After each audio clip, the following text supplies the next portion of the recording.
Être inspiré ou conduit par le soi, c'est être centré.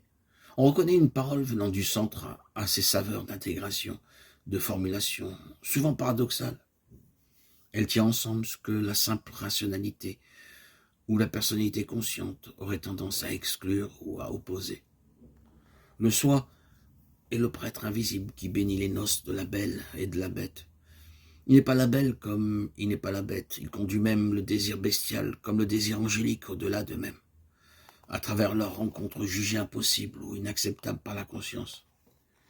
Dans les rêves, le soi peut apparaître sous les formes de l'enfant divin, que Jung appellera encore l'imago Dei. L'image n'est pas Dieu, elle est son empreinte dans l'homme, comme le soi n'est pas Dieu. Il est la structure par laquelle Dieu s'exprime ou s'imprime dans l'homme. D'une certaine façon, le miroir est la lumière qu'il reflète, et il n'est pas la lumière. Par son reflet, il est la source de lumière lui-même, et pourtant, il n'est pas la source, il est source dérivée. Se prendre pour la source même serait de nouveau inflation. Les mystiques peuvent dire parfois « je suis Dieu ». C'est le miroir devenu tout entier lumière, inondé qu'il est par la source qu'il reflète. Et pourtant, il n'est pas strictement parlé, cette source.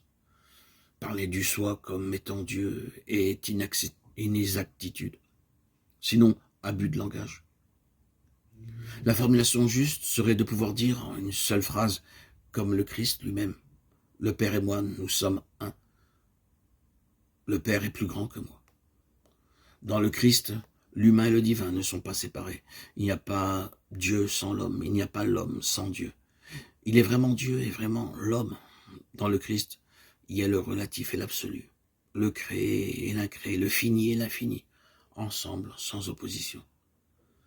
Certaines traditions considèrent que seul Dieu existe. La matière, le monde n'existent pas. Et d'autres écoles disent que seule la matière, le monde existe et que Dieu n'existe pas. Or, je ne peux nier ni l'un ni l'autre.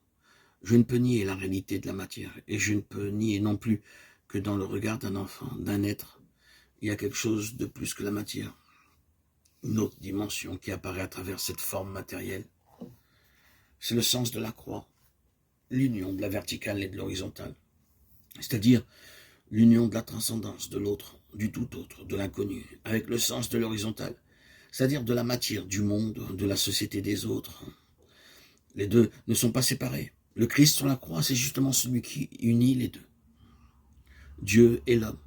Celui qui appelle son Père et ceux qui l'appellent ses frères. C'est un aspect de connaissance à intégrer. Comme on parle du Christ, ce n'est pas d'une vérité intellectuelle qu'il s'agit, mais d'un mode d'être, un mode de vie, qui justement n'oppose rien. Pour moi, c'est la non-dualité incarnée, la non-opposition entre le matériel et le spirituel. On peut les vivre ensemble. Il y a aussi une non-dualité entre l'amour humain et l'amour divin.